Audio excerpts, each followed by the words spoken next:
Hello, what can parents do to prevent their children from having so many specific learning disabilities?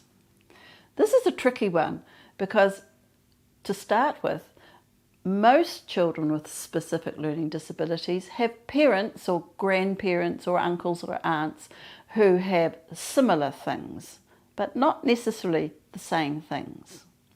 I can remember a couple of boys we had from the same family. One of them had trouble with the auditory parts of learning, so what he heard wasn't interpreted too well. The other one had trouble with visual, but both of them were good with the opposite things. So you don't know whether they're going to have the same problems, so it's often difficult to know exactly what things to do. If you've had one child with auditory and you try and do the same with the other child with auditory abilities, it mightn't be so helpful. So parents, things start early. I remember starting to teach my boys, well, I wasn't teaching them, but I was reading to them when they were 5 months old because they could look at the pictures and they were hearing the language. The other things you can do are making sure that they do things like crawling on their hands and knees if possible, because if you get down on your hands and knees and have a look, you will see that where you are looking is about the same distance as from your eyes to a book. Then clapping. Remember all those fun clapping things that children like to do? But other things like this eventually. So start with this first, and it could take some time for them to be able to do these ones here. Then do the other hand, then do both together. Whoops, see? Making sure that they get them right. Another one is learning the colours. I had one student came to see me and she was 9 years of age and she didn't know her colours.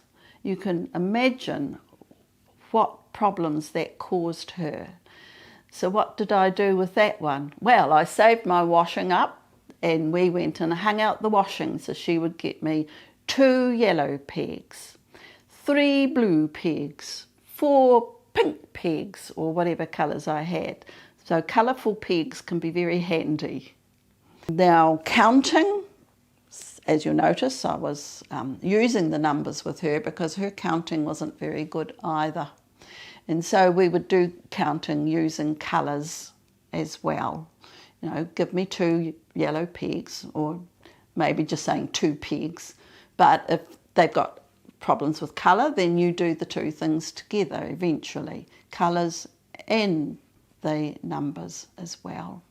And when I take my grandchildren out for a swing, I always count while I'm pushing them. So to begin with, you might count up to 5, and then when they can sort of count to 5, then you might count up to 7, and the next time you might do to 10. Usually I get as far as 20. I don't bother going beyond that when they're about 4.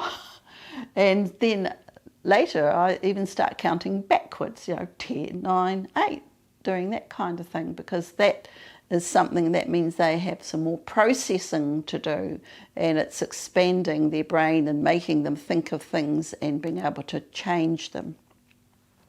Rhyming. That's very hard to teach after a child's about 5 or 6, so it's very important for teachers to do rhyming. Do you remember the Dr. Seuss books? You're still allowed to use about 60 of them. I think there's some you're not allowed to, but Dr. Seuss books, because they rhyme and they're fun as well. That's your green eggs and ham. And Linley Dodd, I have here Slinky Malinky. Very good New Zealand stories, why not use them? And there are some other ones who write things. There's a series here called I Can Read All By Myself. And a lot of those ones have rhyming in them.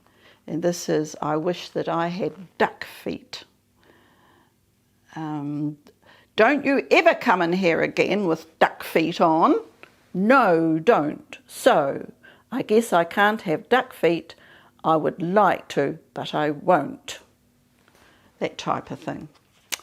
And then some other things that are very important: inside, outside, upside down, on, in, up, down, between. And I remember this young girl I was talking about before, one day she said to me, I went be through the, I can't remember what it was, but it was the be through that got me. So she had her between and her through mixed up. And so we ended up with be through, which was, well, must be extra strong in between. And another one, here's one with a read with me book. I can touch with my fingers. So there's a touch type of book. And one with a puzzle book. And getting them to look at different things. I don't know if I've got a nice bright one here. Here we are. I hope you can see the train riding in the water. And you can see the motor car riding on the railway, on the railways. So all of these things, people known for generations, they are what you use to help your child be ready for reading in particular. And remember the songs, sing to them, because when you read, you do not want to be reading like that. But if you do a lot of singing, then your voice actually gets more expression in it. Have fun.